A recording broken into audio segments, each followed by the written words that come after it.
welcome to Pagan Coffee Talk. Here are your hosts, Lady Alba and Lord Knight. You know, it's a fun day on the podcast when Lord Knight actually breaks out the lecture series in order to discuss a topic. So we have decided to talk about what makes a religion. So according to the federal government, there are 5 things that makes a religion. Mm-hmm. So I'm sorry, I've always enjoyed this lecture. Yeah, it's a good one. Okay, so the 5 statutes from the United States federal government. You must have something holy. Right.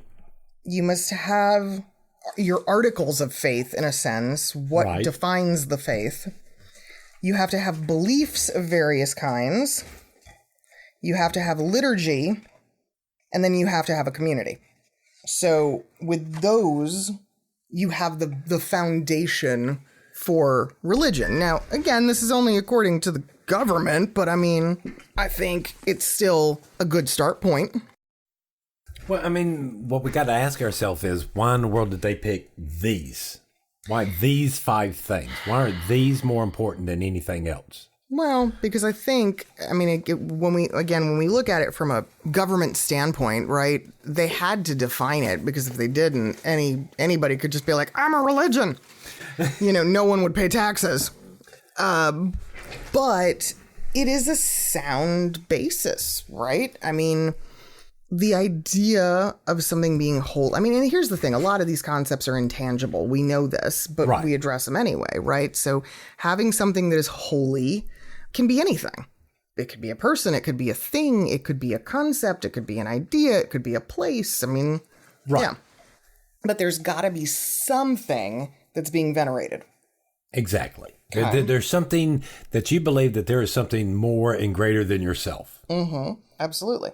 Even regardless if it's science or philosophy or a deity. Yeah. The idea that you have to have faith. I mean, right, we almost say that like it's a George Michael song, but you know, it really is. It's the definition, right? What does the faith believe? What does it entail? What's the structure? What's our morals? What's our ethics? Where do we pull these things from? Tenets, all of that. Yeah. And then you have the actual beliefs, right? Right. Yeah, these are pretty critical elements. But, you know, we also kind of have to look at what isn't a religion, right? This is where the cult topic always rears its head. What's the difference and all of that?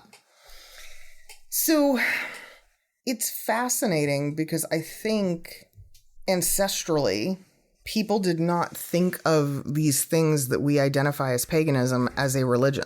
No. It was just a way of life. Right. It was how you lived. It wasn't the equivalent of the back in the days. You would get up in the morning, probably had a little bit of undercooked meat or something the night before, have to take care of that. So then you go by the healer hut, grab a little mixture there. Then you go see your chieftain that tells you where in the world all the other hunters are, and you have to run out there and catch up with them. The equivalent of modern day is this. You wake up in the morning, you have a bout of diarrhea, you go to CVS. Oh my God. Then you go into work and you get your assignment. That's pretty funny. Nothing has changed. Not really. Not really. But here's the thing. I tend to liken it more to, I think the Islamic faith is a good reference here, because they really incorporate their religious practice into every aspect of what they do. And it makes no difference where they are, who's around, who's involved. What they are going to honor their beliefs. Yes. And it's not, I don't know, it's not a burden. It's not an imposition. It's just, you just do it. It's the thought that your life should be interrupting your religion, not your religion interrupting your life. Right. But that, as we know, is an incredibly difficult concept for most people. And of course, this is also where most people just go, well, but spirituality. Yeah, I mean, sure. But spirituality just means that you believe in something greater than yourself, but is it defined? Right. That's where everybody gets hung up nowadays. Nobody wants to define it. Nobody wants to put, their deity in a box. Well, and I can understand this to a certain extent because I've heard you even say that as soon as you learn the mystery, that luster is sometimes. Mm-hmm. It can be, yeah. That's true. But structure is important for unification and to be able to actually have the community component of things. Because without the community, do you have a religion? You cannot be a religion of one. Right. And there's the irony. And right now, paganism is very divided and very all over the place, right? There's so many solitaries. There's so many people that are self-practicing. They just, kind of go, I'm spiritual in my practice. Okay. But is it really a religion that they're practicing? I don't know. I have no idea. I mean, again, no, we don't always get to show up for ritual. You get older, you have physical problems. Sure. It happens. Sure. All right. That's not a lack of spirituality. No. But people are railing against this right now, right? There's so many of those 5 points that make up what a religion is. People are like, I don't want that. And the question really is why? Why? It's very strange. And I think the answer to that really does begin and end with the community piece. Because we honestly believe that if your spiritual life is in order, the rest of your life seems to follow. Yeah. With very little effort. Yeah, it's true. And I mean, I have met fulfilled solitaries throughout my days. People who really do. They practice on their own. I still feel like they went through the steps necessary to truly learn the faith before they chose that. Yes. In many cases, not always. But right now, there's a lot of very scattered definition. But I think Christianity also has this too, in some respect. Yeah. Yeah. I mean, they're having their issues too in all of this. Yeah. So it's also interesting because it's not like we see new religions very often. And oddly, more often than not, right, when you do encounter a new one, it immediately gets branded a cult. Yes. And there is, usually something nefarious or strange going on there. But religions are strange. Yes. Let's be honest. It's weird. If we took ourselves out of any religious setting and looked at it objectively, our own included, we're all nuts. Yes. I mean, come on. What I find it funny is we will sit there and mock or pick on someone for standing there talking to themselves, but as soon as they sit in a church and start putting their hands together and praying, it's no longer funny. No.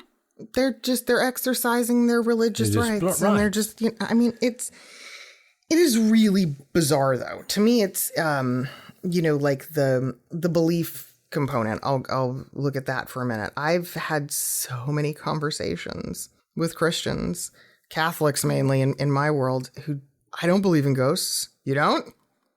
Last time I checked. It is a major component of your faith. Yes. Right? Father, Son, and the what now? It's even called a Holy Ghost, for God's sake. And, people can argue that, it's not really what it means. Yes, it is. Yes. It's exactly what it means. The mere fact of death and resurrection. That's absolutely what it means. Specter, spirit, disembodied souls. Disembodied soul. Thank you. Spectral, right? Yes. A person who is now other. Absolutely. But yet there are many people of faith. I don't believe in that. Okay. So, I don't know. It's, modern society has really done religious a disservice by focusing on the worst possible parts of it. Yes. But at the same time, it is wise to acknowledge it's kooky. Yes. But does it make it wrong? No. No. Is it bad? Well, again, therein lies the big question. Does it benefit you? Does it make you a better person? Does it fulfill something in your soul? Does it bring you peace? Does it make you want to be a better person? Yeah. Because if it does those things, who cares? Who cares? I don't see an issue. I think when it becomes a problem is when people feel like they're either being taken advantage of or their faith is putting unrealistic demands on them, or where people start telling you what you must believe. That's fascinating. To me, there's a difference between being taught something and me standing up there going, no, you must think this way. You must believe this. To me, this seems like it would make too many psychological issues that you don't believe something, but you're trying to force yourself to believe something. That's a good point. But, you know, it's funny because we also tend to pass judgment on other religions, whether we mean to or not. I mean, like, look, I don't know too many pagans that don't look at traditional Mormonism a little cross-eyed. Don't get me on the whole transubstantiation thing either. Right, exactly. I will never forget one of our members. It was a conversation about transubstantiation, and she was literally pounding her fist on a table, going, "We do not eat our gods." And I was like, "Oh, that's a good point, isn't it? Yeah, that's a really good point." But, you know, for her, that was a hang up, right? That was important. That was an important distinction for her between, you know, our cakes and wine and, you know, communion. But, you know, like, I will encounter sometimes Mormons and I'm like, oh my God, like you almost feel like their women are so repressed. And, you know, but again, it's kind of like, are they happy? If they're happy, shut the fuck up. Like, do we really have the right to tell them that it's wrong or it's again, I don't think either one of us believe any religion is wrong. No.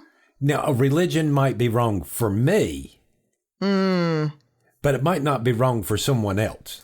Yeah, I think it's just that we are so used to being told, explore what's good for you, explore your truth. What do you believe in? What makes you happy? What makes you fulfilled? That when we look at something that seems too rigid, we're going to feel bad for them because we feel like maybe those people have not been given the opportunity to do the same. But at no point do we ever sit there and do the same people look at it going, but are they happy? Is this working for them? Yeah. Just because it doesn't work for you does not mean it doesn't work for somebody else. So again, I can't bash any religion because if it's a spiritual growth, it's true. And then, you know, there's the other components of, I think a lot of people get disillusioned. And so we go back to the beginning, the holy, the beliefs, the faith, you know, those three right there. It's like how you look at food, I guess. You might taste something and go, that's disgusting. And somebody else thinks it's amazing. It's not really all that different. But again, we have such a bad taste in our mouth about religions that we don't like. There's not an easy way to really say, okay, this makes a religion, this makes a faith. But there is one thing that I do think is critical.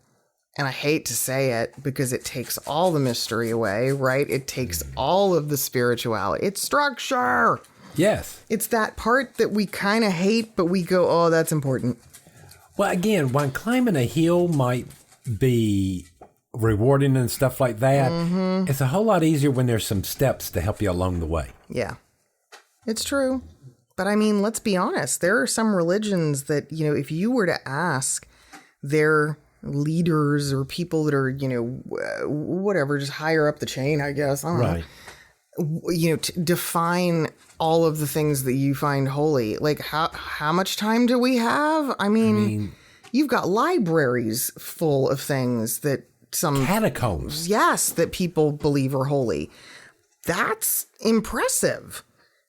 And it's not that easy, right, to just boil it down. But there's structure, there's teaching, there's codes of conduct, there's liturgy, there's every aspect of the infrastructure to run that church is in place. Yes. And that is critical. Because if you don't have that, it's going to be chaos. What I've always found interesting is in the Christian faith, like, right, so for us, if you break off and you start a new church, we call it a hiving. Right. Right? Because we will support that new priest or priestess in that effort under our tradition, our banner. But like in the Christian faith, I mean, sometimes you see people, you'll see a minister or a reverend or somebody just start a church. Yeah. And it's kind of like, whoa, how'd they do that? Because there's a lot. Like whose wing are you under? Like, it's got to be somebody. You got to have somebody to help you out. Yeah, you didn't just come up with how to run a church no. It's not like Christian churches aren't successful in the United States. And I'm sorry, that formula is there. How hard is it to go to the next county over going, okay, the big church here, what do I need to do? Well, more so than that, look at how many seminary opportunities there are. Oh, God, yes. There are whole colleges devoted, right, to nothing but religious studies and specific religions. I mean, let's be honest.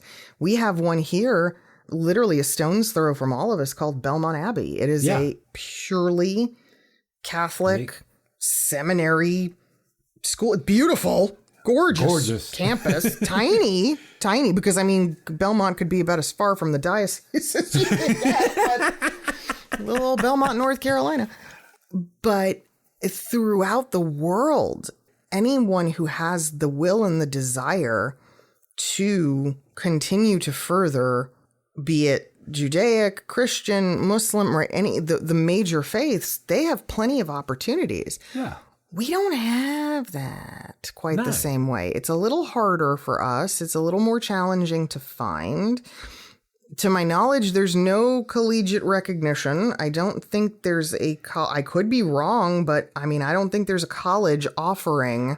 I don't think there's anything in the religious study. I think there might be a degree on the magic side. I find that hard to believe. I think the best we can hope for is a degree in theology. Or a degree in religious studies, but to actually... Well, there might be a few degrees in the occult. That I could say. Yeah, maybe. But I think, honestly, that's going to be nothing but a history lesson. Pretty much. You're not being taught how to run anything. You're just like, here's Aleister Crowley and all the kooky crap he did. And let's move on to the next one, right? Here's here's what they learned in the College of Isis. Yeah. And it'll take you back historically, sure. But I mean, I don't feel like religious studies, ironically, don't teach you how to run a religion. You're studying other faiths. I mean, sure, from it, you could pick it apart and go, I think I could build something, but it's not easy. No. And it's funny because pagans at large, I mean, we are just information hoarders. And we love our books and our tomes. I mean, come on, who of us doesn't have a library of some sort, right? We're bookworms because that is sacred to us. That knowledge, it's what little we've got. We got to hold on to it. Well, I mean, back in the day, Lord Men finally pulled it all together, but we got paperwork from the South Carolina prison system. Yeah. And these people would hold on to these things, and they were laminated and the whole 9 yards, and they passed this stuff around in the prison because of the lack of information they had. Yeah, but it's still like that. It's really, really interesting because there are certain elements of pagan faiths that have not been widely accepted in the same way. So here, I'll give you a great example. So Atham, Athame, whatever you want to call it, right? We have a ceremonial knife. No one calls it a knife because it's not, right? It has undergone a spiritual transformation that makes it other. Right. And we call it something else. However, in most prison systems, since you brought that up, any book that discusses weaponry or knives or swords is banned. Make it make sense. I can't. That's the problem. I am sure, look, I've never done it myself personally, but I'm sure that if we took the Bible and we did a word search and looked for knife, sword, spear, common old school weapons. Right. They're in there. I mean, the word slingshot's in there. Sure. But there's loads. There's gotta be. There's plenty of references to violence and to weapons in the Bible. But yet, every single prisoner would receive one if asked. If asked. Our texts get banned because they see those references not as what they are for us, holy, faith-based, belief-based. No, it is somehow inciting. It's ridiculous. It's utterly, utterly ridiculous. I mean, the thought of anyone in craft using their personal anthems to hurt someone. Insane. Absolutely, completely bonkers. But at the same time, huge difference between the physical having, holding, use of, and a book. Right. A book is not the weapon, even if you want to call it that. So, but therein lies the problem. But yet, we are a legally recognized religion. But we're not. We're not. Clearly, we're not. There's still plenty of areas in which we are barred. I know this firsthand. I have sent books and materials to prisons and jails only to find out they could not be distributed. The people requesting them could not receive them because they were deemed to be inappropriate by the prison system. And it doesn't matter. It doesn't matter how many chaplains you talk to. Their hands are tied. It's ridiculous. So I'm sorry. Part of me goes, I don't really give a shit what the government says is or isn't a religion. Right. But I also have to because law of the land. Right. So, you know. Go figure. Yeah, I know. So I don't know when this will change. It seems like a really strange thing that we're still going through this. Yes, especially nowadays. Mm-hmm. After everything we've gone through, after all the stuff on TV, the whole 9 yards, this should not be. Also, I hate to say it, you make a really good point. Find me one historical account of someone who got stabbed with an anthem. Just one. One. Just one, and I'll shut the fuck up. All right. Yeah. Notice I said anthem. I did not say sword. Yeah, fair. But I don't know about you. I don't see where we're going to have like new religions on the horizon. I don't feel like anybody is reinventing the wheel right now. I sort of get this impression that nowadays everybody seems to think that religions have to be old. Well, yeah. And that seems to be the mindset of all humanity. That if it's not something, if it's new, then therefore it can't be real. It's not a real religion. Mm-hmm. Yeah. And I think that's part of some people's problems with paganism because they don't think it's been around long enough, even though we could argue the past. Yeah. But it's weird. It's really, really weird when we start looking at these aspects. I mean, and of course, I think about Scientology because it's not that old, right? It's relatively modern as religions go. It somehow still has this monstrous following despite all of its bad press and publicity and weirdness. Yeah, and the money and the, you know, some of the things that, I mean, you know, they don't, yeah, it doesn't look good. It definitely doesn't put them in the best light. No. But they're still out there. They're still thriving. They're still doing their thing. I mean, well, you still have Hare Krishnas out there, too. Mm-hmm. Yeah, I mean, you don't hear them like they used to back in the 70s when I was younger, but... But yes, they still exist as well. But I think the Hare Krishnas are based on something older. Yes. Yeah. It's Hindu-ish. Yeah, it's Hindu light. I don't know. There's some kind of crossover there. I don't know as much about it as I maybe should. But there are a lot of... We're seeing all the cult documentaries right now, and, you know, all of these things that are being exposed about, like, it's almost, I think it's ironic. That's where some of the trend lies right now. How do we make a religion look bad? How do we how do we expose secrets and, you know, like that sort of thing? And it's funny because you would think a religion like paganism would be the source of a documentary like that would really attract people's attention. But yet, I think that's the problem. When you get down to it, they go, wow, this is pretty boring. Okay, never mind. Yeah. There's no great scandal. There's no great thing happening here. Well, again, the stuff that they used to think when we were younger that they thought craft was about, the orgies and the drugs and the partying. The sacrifices, it was absurd. I mean, I hate to say it, but like a lot of what we were getting accused of exists in some of the Spanish occult, faiths, and also in like voodoo. Uh-huh. And it kind of gives me a giggle because I'm like, hee, wasn't us. Not saying it's not real, but wasn't us. Yeah. It's kind of funny. So I don't know. I mean, have we answered the question? Have we answered what is a religion? I don't know. Actually ever answer any I don't know. questions? I guess, yeah. It's a nice discussion. Yeah. Well, let's get some more coffee. All right. Thanks for listening. Join us next week for another episode. Pagan Coffee Talk is brought to you by Life Temple and Seminary.